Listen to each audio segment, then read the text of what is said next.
हाम्रो समाजमा चाहिँ के भन्छ अरे छोराछोरी दुई आँखाको नानी बराबर भन्छन् हैन मुखले के, तर व्यवहारमा चाहिँ त्यस्तो छैन कि अहिलेसम्म पनि कि हैन।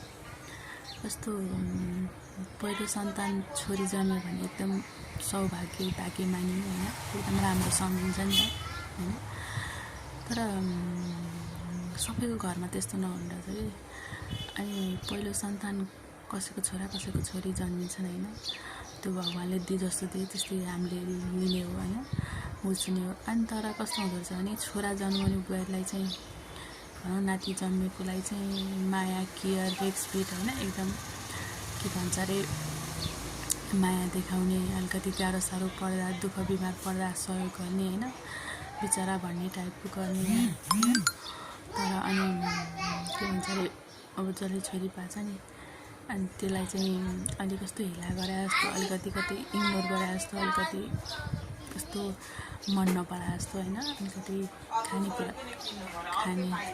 खानेकुराहरू पनि अनि कस्तो के भन्छ अरे सुत्केरीमा दिँदाखेरि नि अलिक कस्तो जेसको होस् भने जस्तो दिने हैन, अनि केयर पनि त्यति नगर्ने। अनि त्यसपछि त्यस्तो हुने, अनि मन नपरेपछि त्यस्तो व्यवहार देखाउने के। अनि छोरा जुन नातिलाई चाहिँ दसैँ तिहार चाडबाडमा हैन बर्थडेहरूमा अलि स्पेसल बनाइदिने हैन, नातिनीहरूलाई चाहिँ यो त अर्काले लाने हो, यसलाई त किन माया गर्नु पर्यो, आखिर हामीलाई छोडेर गइहाल्छ, छोरा जस्तो हो र भनेर त्यस्तो भन्ने के, चित्त दुखाउने व्यवहार गर्ने के त्यस्तो भने। अनि त्यसपछि अनि हजुरआमा भनौँ न बुवा आमाले त्यस्तो गरेपछि नाति नातिनाको चाहिँ मनमा माया पलाउँछ त भन्नु त पलाउँदैन नि हैन।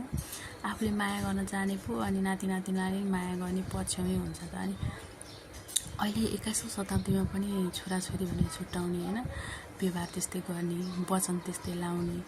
अनि त्यसो गरेपछि कसले चाहिँ मन पराउँछ भन्नु त साथीहरू।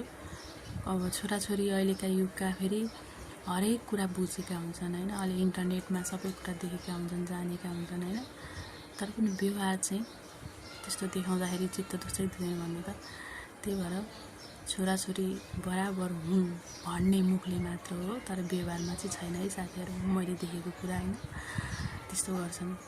त्यही भएर मान्छेहरूलाई चाहिँ आखिर जन्माउँदा पीडा पनि उति, हुर्काउँदा पीडा नै उति हैन, सबै कुरा 9 महिना पेटमा राख्ने पनि उति नै हो समय। तर किन यस्तो व्यवहार देखाउँछन् कि अन्त मान्छेको आफ्नो सोच अनुसार हो हैन, जस्तो सोच हुन्छ त्यही अनुसारको व्यवहार देखाउने हो। तर आफूले माया गर्यो भने माया दिन्छन् नि त अहिलेका युगका छोराछोरी नाति नातिनाले पनि। तर नातिलाई मात्र गर्ने माया